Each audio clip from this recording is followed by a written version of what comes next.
He restored Gambia's democracy. EU gives 25 million euros to support Gambia's COVID-19 response. Medical expert states that Yaya Jammeh's HIV/AIDS treatment is elusive. These and more interesting stories will be featured in today's GAM24. Stay tuned.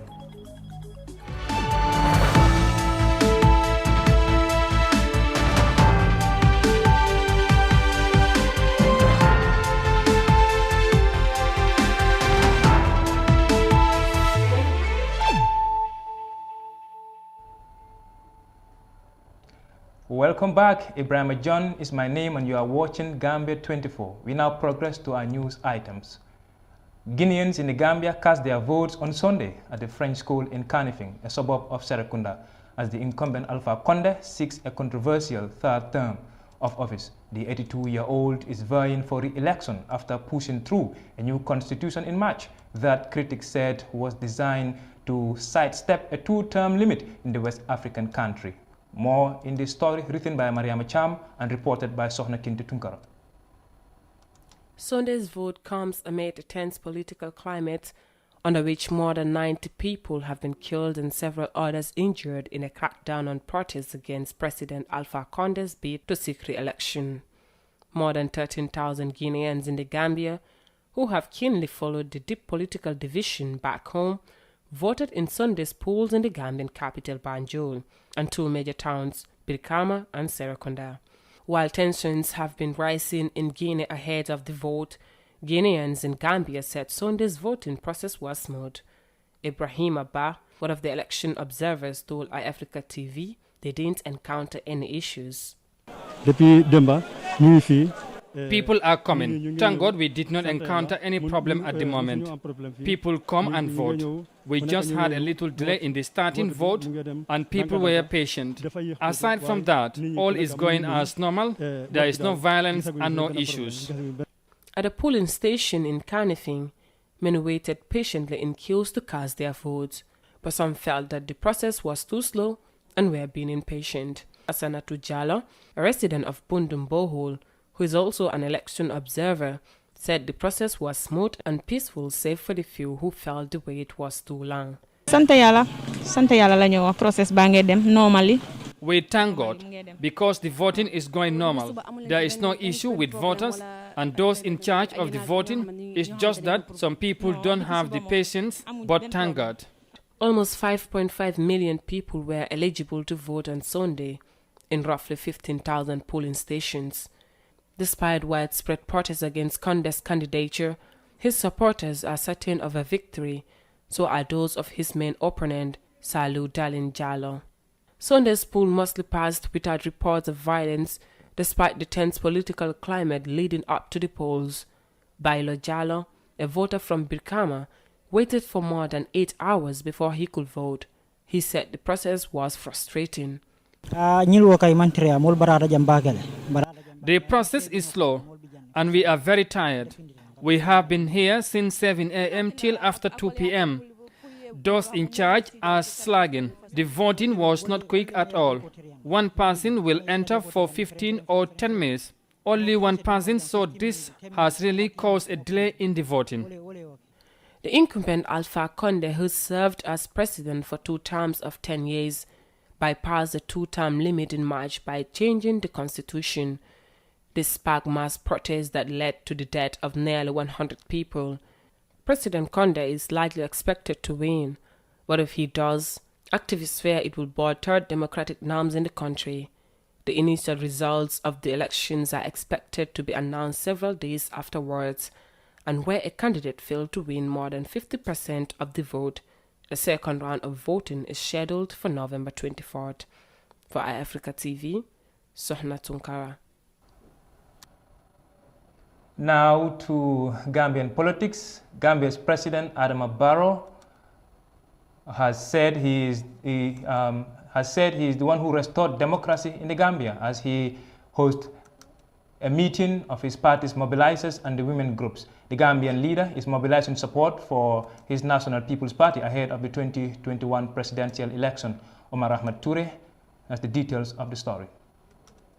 President Barrow told a political rally at State House over the weekend that he brought the democracy that everyone is enjoying today. He said he did it by defeating Yahya Jammeh in the 2016 polls, the man whom he said denied Gambians their democratic rights. There was a wrestler here who stays for 23 years. He defeated Hamad Ba, defeated Usainu Dabo, defeated Khalifa Saleh. He defeated them all, but when he had a wrestling contest with me, I defeated him, and that was how he fled the country. His predecessor, Yahya Jammeh, was referred to as Seh, a leader in the Muslim community, and Barrow also described himself as the Seh who rescued the Gambia from tyranny and has increased the salaries of civil servants by 50%. He said no president has achieved this feat and that he wants all Gambians to join him in developing the country. Barrow also said of his political opponents, some of whom have served as opposition leaders for 34 years, that being a politician for 20 or 30 years cannot make you a president because presidency is a gift from God. Speaking on agriculture, President Barrow renewed his promise to increase the price of groundnut, a cash crop. His government has pledged a 12% increase on every ton of groundnut and a new method of payment. The harvesting period is approaching, and the previous price for groundnut has now 12% increment on every 100%. When it is December, the groundnut season will begin, and whoever weighs his groundnut will get his money immediately. I brought a new system that is when you weigh your groundnut, you will be given a check to go and receive your money from the bank. The weekend meeting at the State House comes as the government completely relaxed COVID-19 restrictions. Analysts say it is a signal on the beginning of a vigorous re-election campaign for the president. For iAfrica TV, I am Omar Ahmad Toure. Well, that report by Omar Ahmad Toure will take us to our first commercial break. We will be back shortly.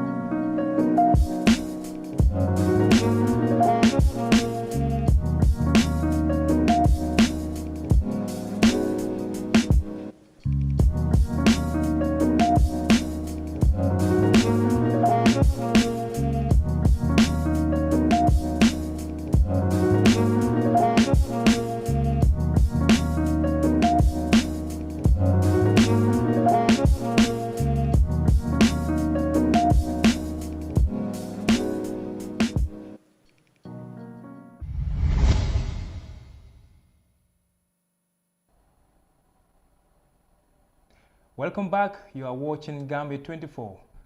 Now, the coronavirus pandemic has caused an unprecedented global health and economic crisis with detrimental and long-lasting socio-economic impacts. As a result, small and poor nations like the Gambia look up to more stable economies for support. On Monday, the European Union announced that it has disbursed about $1.5 billion as budget support for the Gambia's response to the coronavirus pandemic. Ibrahim Sonko tells us more. The EU said the fund is meant to help the Gambia cope any economic implications the pandemic might have caused to the West African nation. The Gambia government is also advised to use the $1.5 billion to bridge lapses into its health and education sector.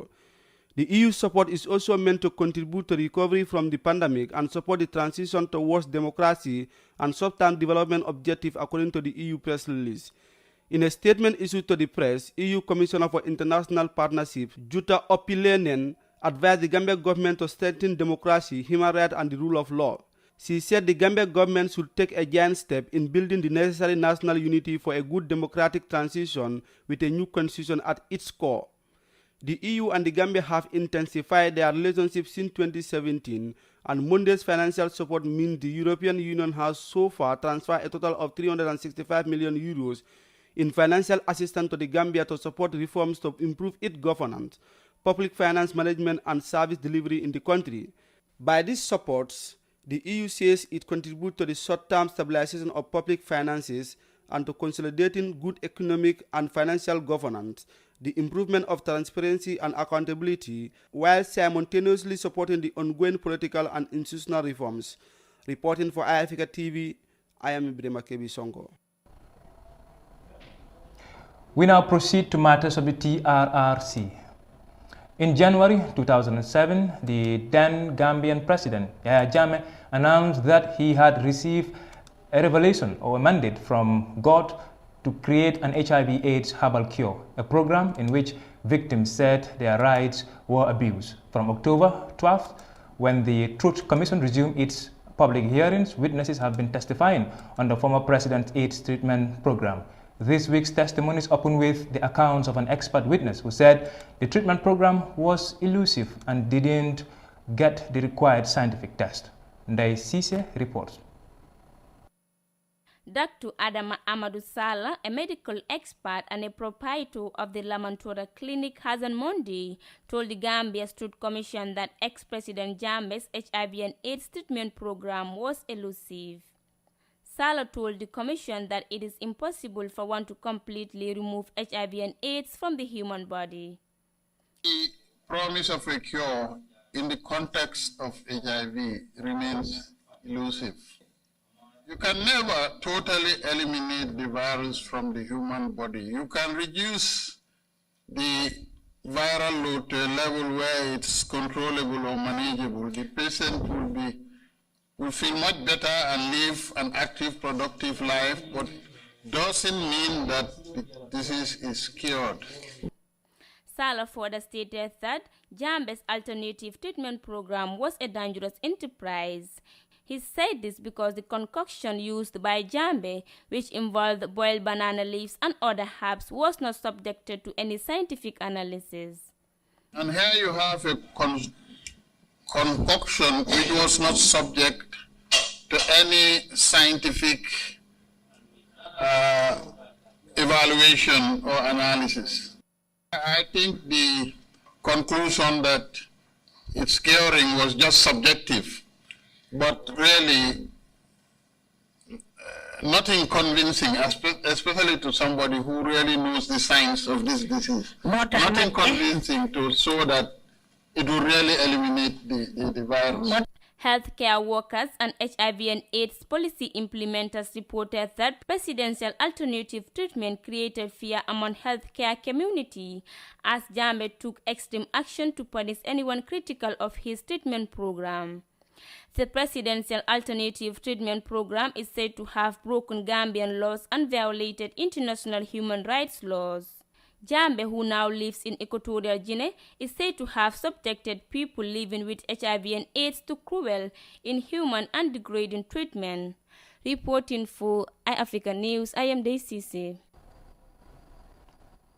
Well, that story by Daisy marks the end of today's GAM24. For more development stories, visit iAfrica.tv. I am Ibrahima John, and thanks for watching. Goodbye.